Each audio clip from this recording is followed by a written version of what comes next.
In the beginning there was nothing. There was only darkness. It was empty and silent. No sun, no moon, no stars. The world was a formless void. Then God spoke. He said, "Let there be light."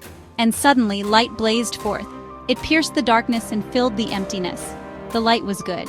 God saw that the light was good. He separated the light from the darkness. He called the light day and the darkness night.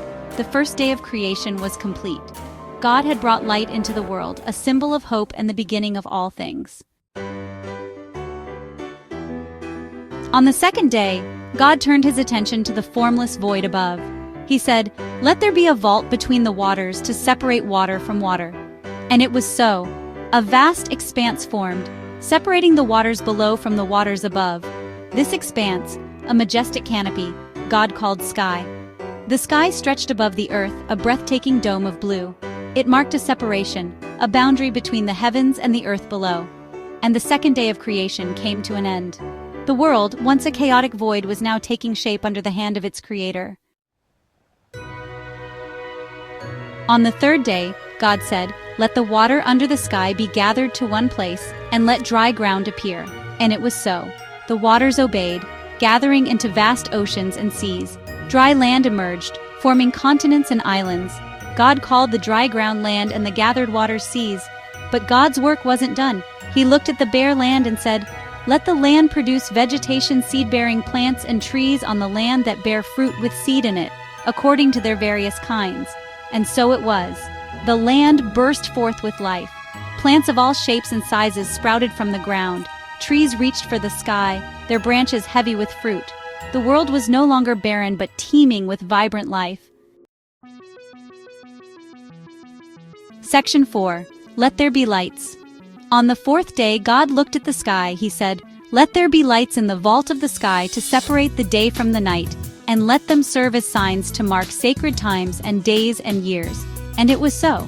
God made two great lights, the greater light to govern the day and the lesser light to govern the night. He also made the stars. The sun, a radiant ball of fire, took its place in the sky, bathing the world in its warmth. The moon, a gentle orb, reflected the sun's light, illuminating the night. And the stars, like countless diamonds scattered across the velvet expanse of space, twinkled above. Section 5. Life in abundance. On the fifth day, God turned his attention to the waters.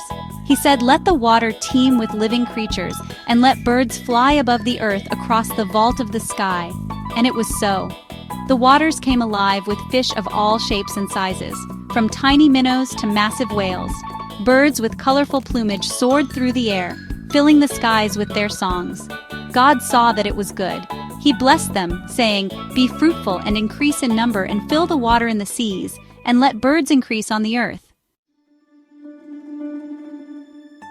Section 6. In our image.